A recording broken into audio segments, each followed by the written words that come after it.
People of the state of Colorado versus Ahmad Al Aliwi Alissa. Can I have the appearance of counsel for the people, please? Morning, Your Honor. Michael Doherty and Ken Kuffner on behalf of the people of the state of Colorado. Good morning. And for the defendant. Good morning, Your Honor. Catherine Harold, Daniel King, and Sam Dunn on behalf of Mr. Alissa, who is present. Good morning, counsel. Good morning, Mr. Alissa. Sir, you're here for an advisement hearing. I need to advise you of your rights pursuant to Rule 5.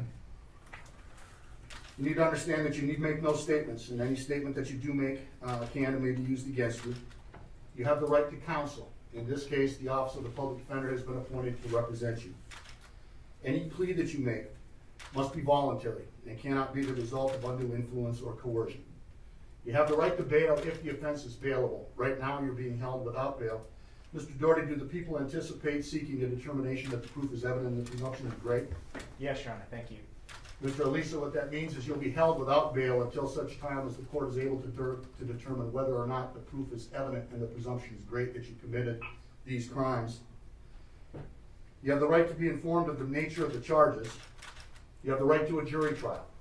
And you have the right to demand and to receive a preliminary hearing within a reasonable time to determine whether probable cause exists. And if you're currently serving in the United States Armed Forces, or if you're a veteran of such forces, you may be entitled to receive mental health treatment, substance use disorder treatment, or other services as a veteran. Sir, do you understand those rights as I've explained them to you this morning? I need you to answer out loud, please. Yes. Okay, and for the record, you answered affirmatively. The people have filed a complaint and information charging 11 counts.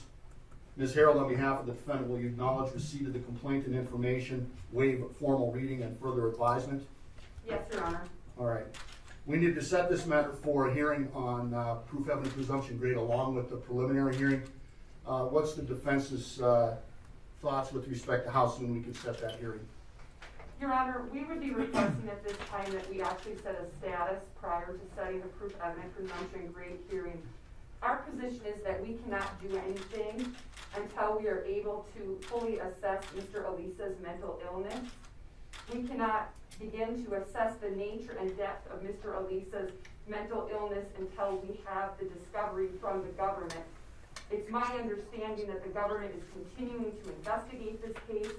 The discovery is going to be voluminous, and so at this juncture, it doesn't make sense to set the proof evident presumption grade hearing. So we'd be requesting a status conference.